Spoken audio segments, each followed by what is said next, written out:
Welcome to Literary Libations with Librarians. It is July, and we are back with a whole new set of books that we are excited to talk about. As we share these titles, if you're interested in getting your hands on them, there are several ways to go about doing that. The first, and probably the quickest and the friendliest, is to call your local branch of the Monroe County Library System and talk to the staff there, and they'll be more than happy to assist you. As we talk about the titles, it'll let you know what formats they're available in. If it's a physical format, you can go straight onto our online catalog, and that address is on your screen now, and request those. Some of them are also available one of our digital platforms, Libby or Hoopla. So if you see them available there, you can go onto those platforms and request them. One of the bonus things for Hoopla is that the vast majority of items on Hoopla have a lightning bolt next to it. And the lightning bolt means that there's never a wait for that title. So you and all of your friends and family can check out the same title at the same time if you're really excited about it. I am Jennifer Graneski, and I am the Dundee Area Supervisor. And to kick us off, July is a month of many exciting celebrations. The 4th of July, which is already passed when we're recording this, but also, did you know July is National Picnic Month? It is National Hot Dog Month. It is National Grilling Month and National Ice Cream Month. So what are some of our favorite foods to eat in the great outdoors? And about this question for, 10 seconds now. And I will say, I love a good grilled hamburger. I'm never going to turn down a grilled hamburger. And if you give me the choice of a hot dog versus a hamburger, I'm going to choose the hamburger. I don't know. I like the juicy meat. I don't know. It's yummy. And then the other thing we have in our household year round are those icy pops in the plastic tubes. We have those in our house year round. So particularly in summer, we actually start going through them. Not as exciting in December. But so you come in, you're all hot and sweaty because it's hot and humid out, and you can get one of those. And the ones we have are like Minute Maid lemonade flavors, and they're like gigantic. Like I remember as a kid, you get them and they're this big, and they're like this big. And of course, the best part is at the end when you're just like tipping the plastic thing up and trying to get all the juice without spilling it all over your face. So there's two things that I enjoy eating in the great outdoors. Also with us this week is Jessica Otto, our head of collections here at the Monroe County Library System. And what do you enjoy eating outside, Jessica? So I have to totally agree with your answer of the grilled hamburgers outside is like my favorite outdoor food. I mean, I'll eat them indoors, but there's just something so special and magical about eating a grilled hamburger outside in the summer. My other outdoor thing that I really enjoy I love iced tea, and I will drink iced tea year round, but there's something really special about in the summertime when I can just make tea outside just with the sun and a tea bag. I commonly refer to it as sun tea. I don't know if that's an actual term or if I just made that up. But I just love that. There's something so good about that. Just knowing the sun and the heat made it. I just really like that. My mom calls it sun tea too. So she used to make it all the time when I was growing up. And she may have lived on that when I was growing up. And if she's listening to this now, Mom, I thought you lived on sun tea during the summer. So there you go. Good choice. Good choice. Also with us this week is Ashley Lyford, our Frenchtown area supervisor. And what do you enjoy eating outdoors, Ashley? Kind of everything. I'm more of a burned hot dog kind of girl than I am a hamburger. And I love hot dog and a pasta salad maybe. And I'll eat ice cream anywhere, anytime, whatever. So those would be my top few. Delicious. We should have a picnic. And also with us this week is Marcia Langendorfer, one of our reference librarians at the Ellis. I wanted to say branch, but that's not the right name. What's the right name, Marcia? Ellis Library and Reference Center. There we go. Thank you. I'm learning too, but yes, Ellis Library and Reference Center. And I feel like Ashley went a little different, but when you were answering, that's identical. We always grill pretty much, I feel like every party and every weekend, and I always choose hamburger over hot dog if there's options, but or a brat, but I'll always eat all three. But hamburger is my go-to pick across the board. And as far as ice cream, we eat ice cream year round as well. And we stock it with all kinds of, like, I don't care if it's a Klondike bar or a juice bar or a ice cream sandwich. Like, I always have every freezer stocked with ice cream. However, in the summer, I love to go out for ice cream. So I love that ice cream stands open up in the summer. So I feel like even though I have tons of ice cream at home in all varieties, like the ice cream man just stopped in, I love to go out for ice cream. I just think it's so much better. So I would have to go hamburger and then ice cream for me. Excellent. We're just going to have hamburgers, hot dogs, and ice cream.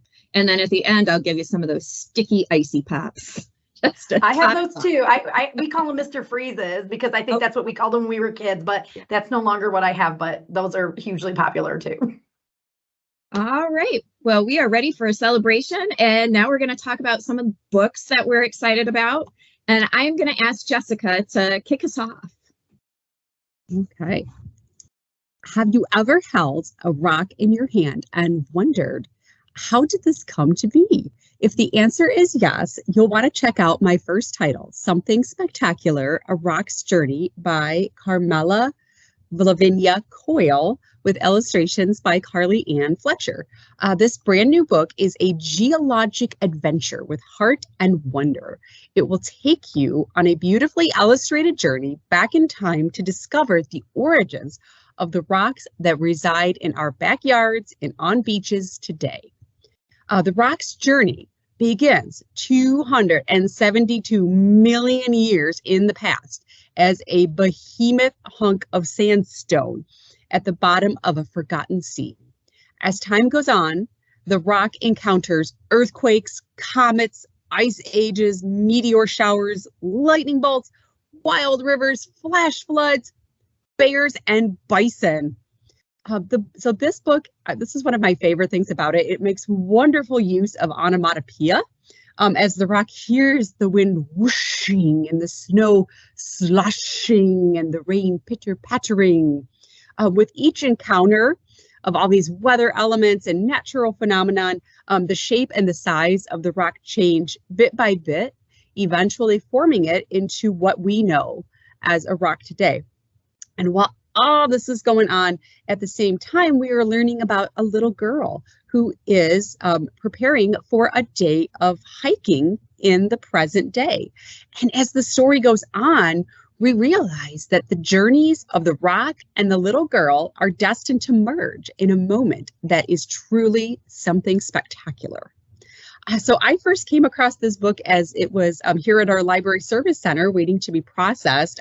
So I was first drawn to the beautiful color and the illustrations, but what really convinced me to read this book was this little girl looking for rocks, because it reminds me so much of my oldest daughter, who is very into rocks. Right now, we've spent a good deal of our time this summer out in the backyard looking for rocks, digging up rocks, going over the rocks. She just loves them. And so if you know a child that's like that loves looking for rocks or even painting rocks, I know that's kind of a big thing right now. I highly recommend you share this book with them. This book is classified as an easy nonfiction, so it is designed to be enjoyed by all ages. So this book could also be used as part of classroom instruction. In fact, the author's website, which is carmelacoyle.com, features an 8-page teacher's guide specifically for this book that explains how you can work this book into your curriculum, with sections on reading comprehension, writing exercises, social studies, and even a science experiment to learn about the life cycle of a rock. So in closing, School Library Journal said of the book, books that play with our conception of time, that remind us of the vast scope of the universe and how tiny we are by that measure, are rare and wonderful. A book that does all that, it is also for children, is even more remarkable. And I agree, it is remarkable, and I for one will never look at rocks the same way again. So my second title for July is my absolute favorite fiction read so far this year, Warlight is a spellbinding novel by Booker Prize-winning author Michael Ondaatje. The story opens in London, England in 1945, not long after the war in Europe has come to an end. The city is still recovering from years of bombings during the war, and 14-year-old Nathaniel and his 16-year-old sister Rachel have recently returned to London with their parents. They had left the city for a while during all this years of intense bombing, and now that the war is over, they are coming back to London with their family, hoping to get back to normal. Except one morning, their parents inform Nathaniel and Rachel that the parents are leaving London to go to Singapore for a whole year, and they are leaving the children behind in England. And they're leaving them in the care of a guardian, a man that the children know, who is a colleague of the parents. They know him and they refer to him as the Moth. The children are fairly certain that the Moth is a criminal of some kind, but Nathaniel reckons his parents must deem him reliable otherwise, or his parents would not be leaving him in charge. So the father leaves for Singapore immediately, but the mother stays around for a few weeks longer to make sure that all the arrangements for the children are in place. And just before she leaves, the mother brings her steamer trunk up from the basement, and with the help of her children, she fills the trunk with all the belongings that she will need for her life in Singapore. And after the mother leaves, Nathaniel and Rachel try to settle in to their new life. They quickly learn that the Moth has an eccentric group of friends who seem to come and go from the house as they please. At first, the children are a little concerned about strangers just randomly entering their parents' home, but over time, they learn to accept the Moth's friends and even form strong bonds with some of them. So everything seems to be going well in their new life until one day, Rachel goes to retrieve something in the basement of the family's home. And after moving some boxes and a tarp, Rachel is shocked to discover her mother's steam trunk, the very same trunk that was supposed to accompany her to Singapore, still filled with the belongings that her mother packed just before she left.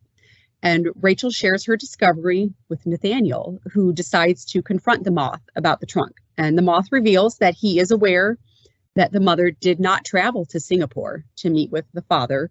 He claims that he has received intermittent communication from her since she's left, but that he does not know her current whereabouts. And that all he knows is that his instructions are to care for the children until she can return.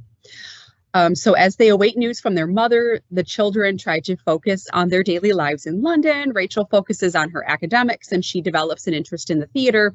Nathaniel finds his first love and also begins working with a friend of the Moth called the Darter, who is also most certainly a criminal, but who becomes a much needed mentor and father figure to Nathaniel as he tries to navigate his life without his parents.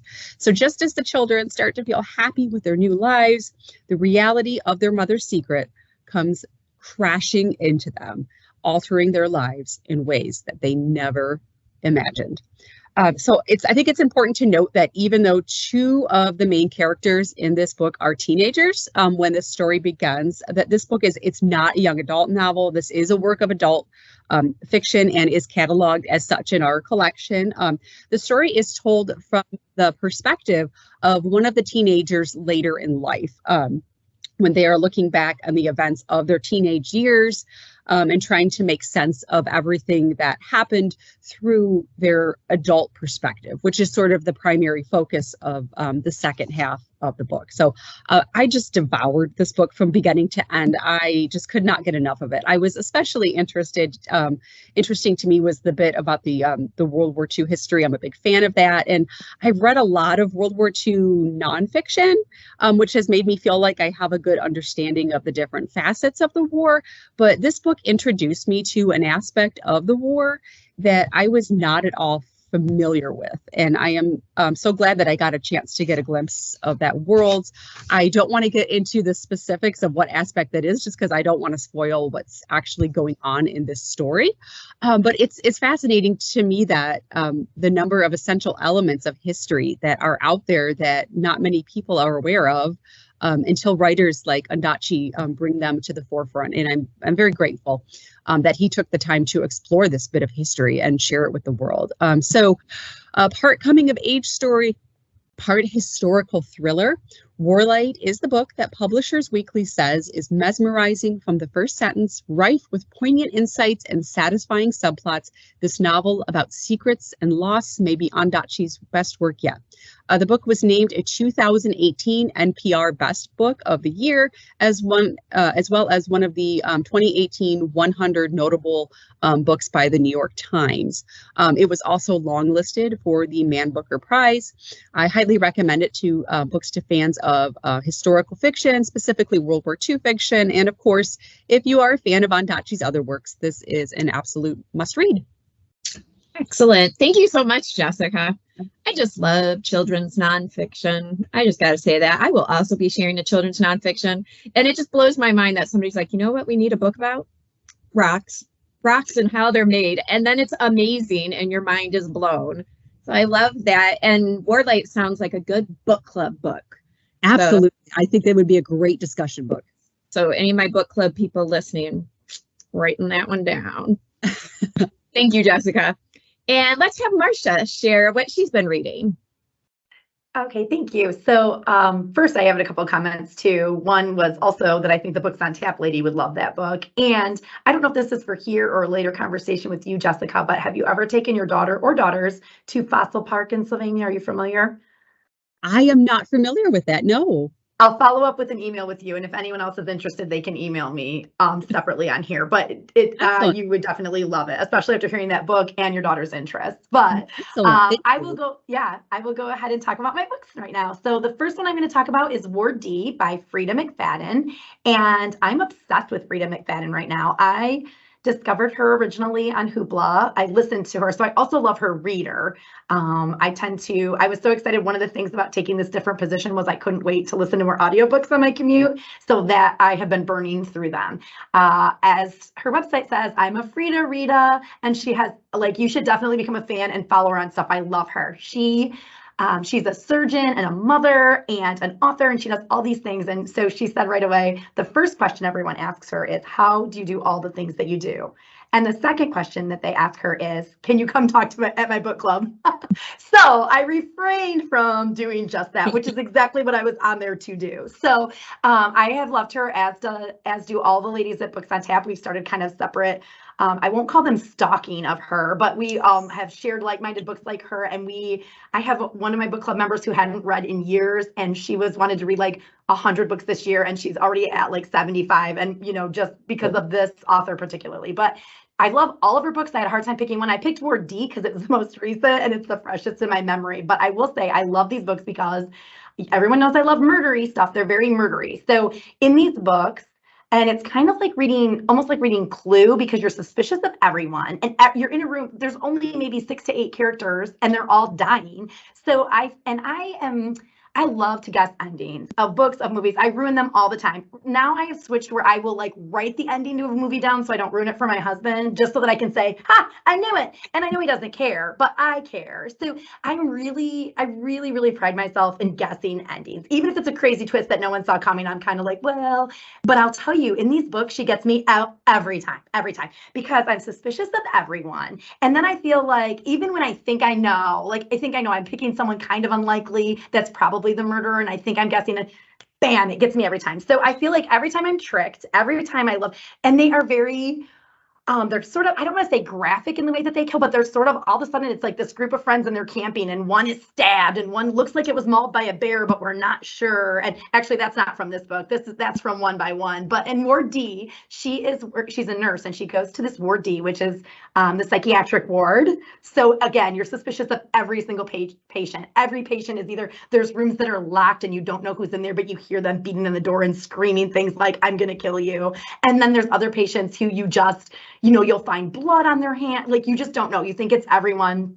Totally creepy, totally suspense. And the one thing about her books is they are short chapters. So she will short chapter me to the end. I don't care if it's 2 a.m. If I look ahead and I'm like, oh, one more chapter, they all, each chapter ends on a cliffhanger. They're super short. So if I'm reading a book with a long chapter and it's 2 a.m., I'm like, put it away. You're done. This is a good spot to start. Stop. In this book, I will short chapter it all night long. And then there it is. I'm done. I've finished the book. I'll start listening to it on Hoopla, and then I will get the book in and I'll go home and just read it till it's done.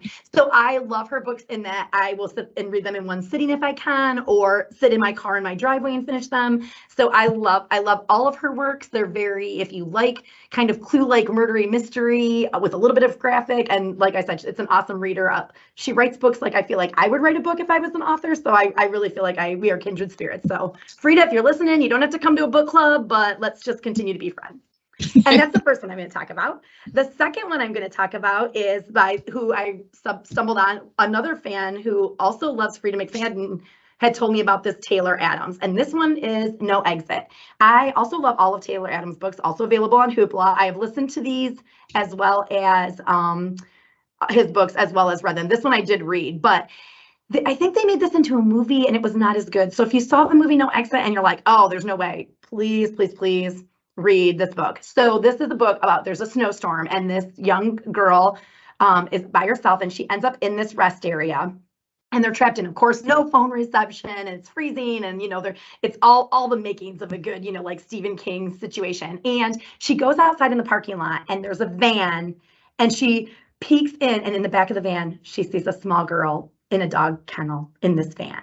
And there's only 6 or 8 people in this rest stop. And it's like a little old man and his wife and then a janitor and the kid that runs this counter and this one guy that's just, so all the players and you're like, who has this girl in this van? So of course she wants to rescue her, but where's she going to go? Like they can't get away and she doesn't know who's on her side. And it's just so, I thought it was so intense the whole time because I was like, oh, who's she telling? What are they finding out? And so this whole time in this book, I was just nervous. I felt like I was biting my nails and I was nervous the whole time I read it because, again, I could not figure out who to trust and how she was going to get out of there and if she was going to save this little girl and how. And it is every time they are chock full of action. I love all of his books as well. So No Exit, Hairpin Bridge, Eye Shot. I love any book by this author too. So if I find a new author and then I kill them, right? I find an author and I read every single thing they write and then I'm just not waiting for more to come out. But I definitely recommend, if you like to be on the edge of your seat wondering what is even going to happen. I was nervous for her the whole time. So it's called No Exit and there's literally no exit. She's snowed in. I think her car is even snowed in or her battery's dead. She's not going anywhere. And here she is with this information and all these people. So yeah, I definitely, clearly that's what I like, books to keep you up at night. But that way I can finish them, right? Because I'm too scared to stop. So I would recommend both of these authors and you can listen on Hoopla. They have excellent readers. I also love a good reader. But yes, I would recommend both of these. Excellent. Thank you, Marcia. And I see so many Frida McFadden books moving around the library system now. And in fact, I saw so many of them. I asked my coworker, I was like, are these like Colleen Hoover? And she was like, no. She's like, they're fast reads, but very different sort of stories. Did you ask my sister? She's also reading her. Yes, that was what made me wonder. I was like, yeah. So yeah, and she was like, no, they're not like Colleen Hoover. They're very fast reads, but different genre, sort of more thrillery. So thank you, Marcia. And let's have Ashley share what she's been reading. Sure. So first, I think Frida McFadden just became very popular again because of Book Talk, which is what happened with Colleen Hoover, 6 months ago or whatever. They've been around for a long time, but people find them and then they're book talking them.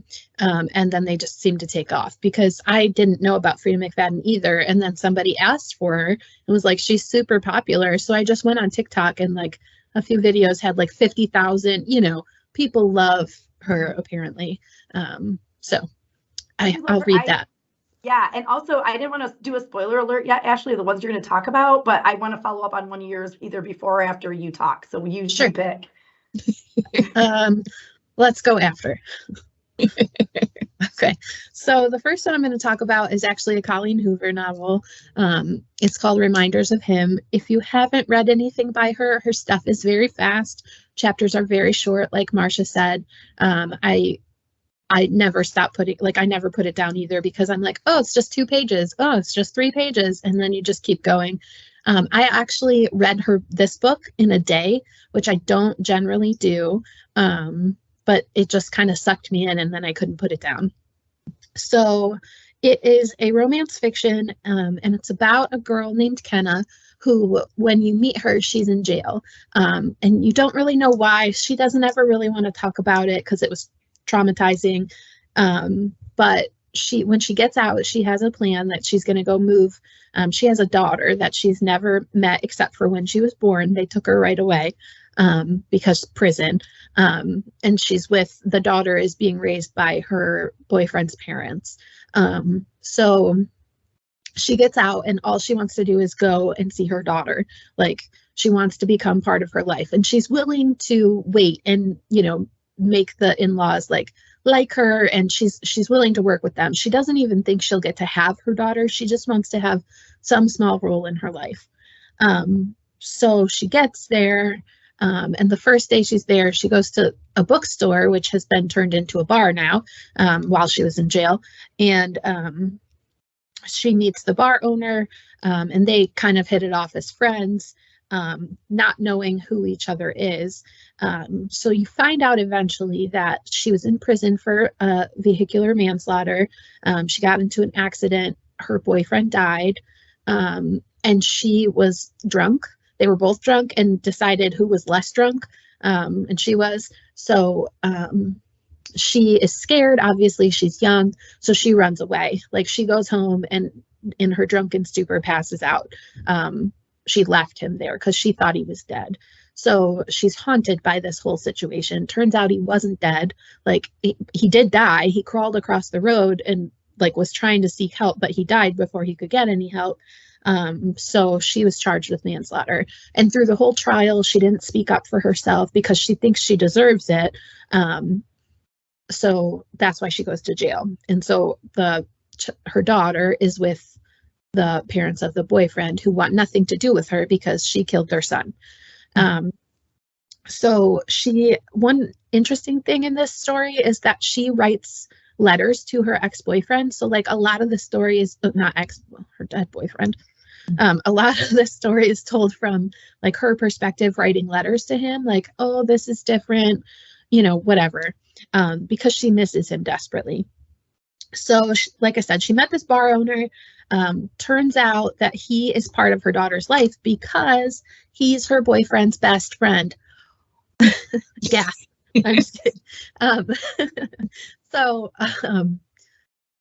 she didn't know that at first, and then it kind of unravels from there. He thought she's just using him to get close to her daughter. That's not what it was. They develop a bit of a relationship, and as the relationship gets stronger, he really struggles because the parents want nothing to do with her, but she desperately wants to meet her daughter. So he feels like he's kind of torn in pieces because he had a bad idea of her too, but now that he's met her, he's like, she's actually a good person. If you heard the story, you would know that it's not what we think it is. So it kind of just goes from there, trying to reconcile her with her daughter and the family. Like I said, really fast read. I love a fast read. I don't find them that often. I don't think I've read a book in a day in years, but I did, and then I told everybody about it. So that's the first book. The second book, and I think the one Marcia's going to say something about, is The Wife Upstairs by Rachel Hawkins. This book takes place in the South. The main character, Jane, is a dog walker in a wealthy neighborhood. She's clearly running from something bad in her past, but you don't know what at first. And she has no money. So she's a dog walker, but she also steals from these people because they're wealthy and she thinks they won't notice, a missing bracelet here or whatever, a figurine there, whatever. So that's how she's getting by, but she's really struggling, thinks she might have to get another job or something. And then she meets Eddie. Eddie is a widower, a recent widower. His wife died in a boating accident with her best friend, and their bodies were never found because they assumed they're just, at the bottom of the lake or whatever. So Eddie lives in this wealthy neighborhood, and Jane thinks she's clearly not good enough for him, but for whatever reason, he falls for her, and she falls for him too, and she's happy because he's rich and he's handsome, and she thinks because he's rich, he'll be able to give her like the protection from whatever's in her past that she was looking for. So they kind of get together, but as time goes on, she gets a little bit like more nervous. She's constantly threatened by the memory of his ex-wife, B, because she was like amazingly beautiful and wildly successful. She had her own company, which he now runs. And, she just worries that she'll never meet up to B, like she'll never be what she was. So as the story goes on, Eddie becomes like more and more secretive and more possessive, which is a little frightening for her. And so she's suspicious. So she just starts, looking into things a little bit more, and I'm going to stop there so I don't ruin it. But this was really good. It was fast, not as fast as Colleen Hoover, but it was a fast read that I really enjoyed. It's a mystery, thriller, romance kind of thing. So it was really good. Marsha, what did you want to say about it? Well, ironically, I have not read that book yet, but what it was is the title. So we first got turned on to Freida McFadden because we had read, I've also read pretty much all of Colleen Hoover's. I tried to resist, but then I just burned through them. But she wrote Verity, which I don't know if you've read. So if you read Colleen Hoover books, but then you read Verity, it's very different from the rest of her books. But Verity is when I realized that a lot of that crew wanted like psychological thrillers. So we branched out. And so ironically, Freida McFadden wrote a book called The Wife Upstairs, which is remarkably similar to Verity. So everybody online is saying like copycat, but like you just said, Ashley, both of these authors wrote these books years ago, right? And they just became, so it's not like she read Verity and then went out and wrote it, in 2017. So it's so crazy that the title is The Wife Upstairs by Freida McFadden, and it's similar to Verity by Colleen Hoover. So I just thought it was funny that the titles you were talking about and the authors you were talking about to me were already connected. So I'm definitely going to read Your Wife Upstairs. But I thought that's what I was trying to tell you. I was like, what a crazy coincidence to me, at least. So all great reads. If you like psychological thrillers, Verity by Colleen Hoover. And then that's kind of when we branched off into liking others of that same nature. I have Verity at home right now, but I haven't started it yet. But it must be you that keeps talking to me about it. And I'm really excited to read it. I know, but now I don't want to. Yeah, but now I feel like I talked it up. And then I feel like if you read Freida McFadden's The Wife Upstairs, same title you're reading now, you're going to start it and you're going to start mixing them up a little because they're not similar ultimately, but they start similarly. And it's very similar to the one that you're just describing. So it's crazy. I mean, I guess that must be a popular, title and concept, but all good. I would recommend them all. So yeah. I just want to know how all these wives are ending up upstairs. What's going on? They never leave. They never leave. Poor wives ending up upstairs. All right. Thank you very much, Ashley. And for my titles, I'm super excited about the easy nonfiction I was talking about, Darwin's Super Pooping Worm Spectacular. So first of all, I have to admit, I don't know a lot about Darwin. I can tell you, theory of evolution, Galapagos Islands, HMS Beagle. I can get that far, and that's all I know. This very thin, amazingly funny picture book introduced me to a whole other side of Darwin. He spent 40 years of his life studying worms, your everyday, ordinary earthworms, because he was convinced that they had to be doing something important, that worms have a superpower, and he was going to figure out what it is. And so over the course of 40 years, he studied worms, did a whole bunch of experiments, and the book talks about this, but does it in a very humorous way. So, I don't know what's happening. Okay, calm down, fingers. Yay, touchpads. All right, So Darwin does some different experiments, and I just like how the book represents them. So he knew they were amazing. He wanted to test if they had eyesight. And so the illustrator in the book has Darwin holding up his fingers to the worms going, how many fingers am I holding up? How many fingers am I holding up? I found that hysterical.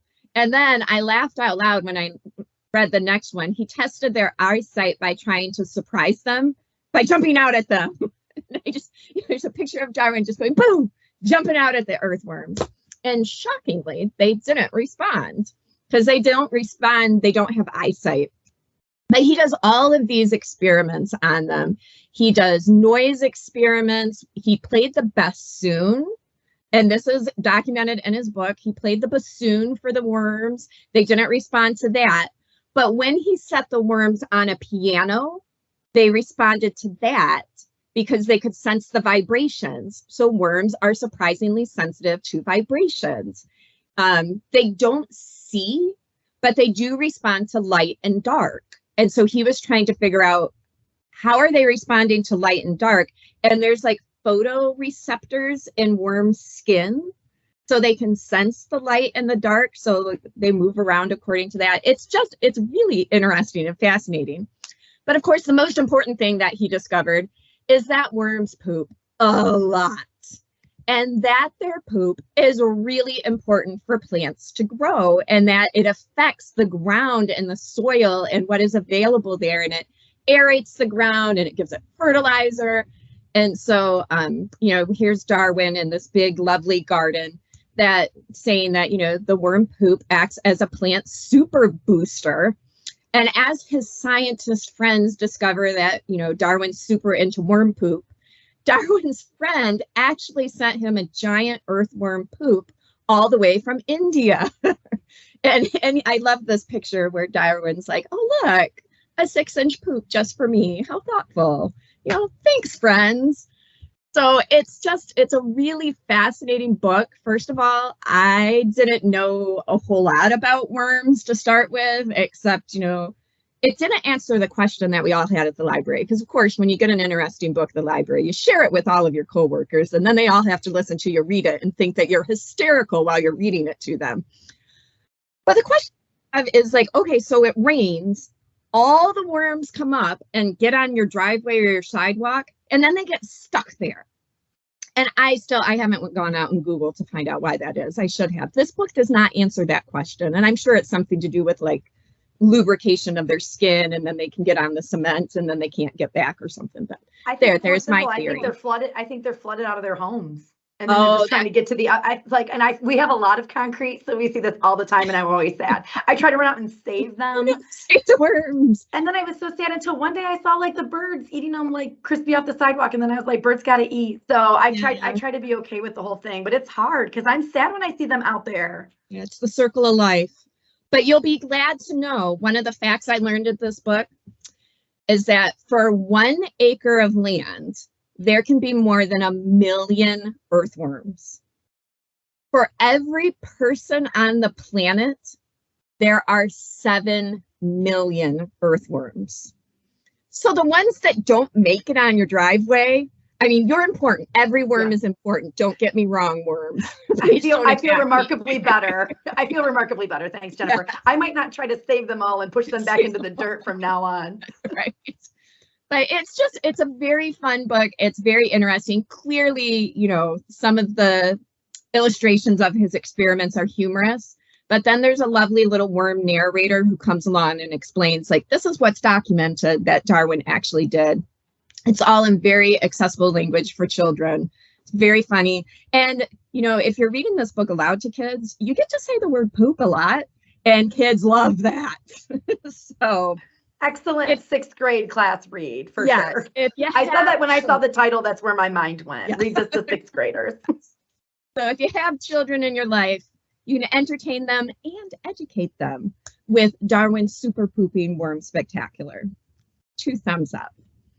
My other book maybe isn't quite as entertaining, but I picked it up entirely because of the title. Because, I mean, how can you not? The title of Benjamin Stevenson's book, Everyone in My Family Has Killed Someone. I mean, immediately, and then it's got all these different weapons on the cover. It's a fabulous cover all the way around. So Everyone in My Family Has Killed Someone is narrated by Ernest Cunningham, who is one of the sons in a small-time crime family.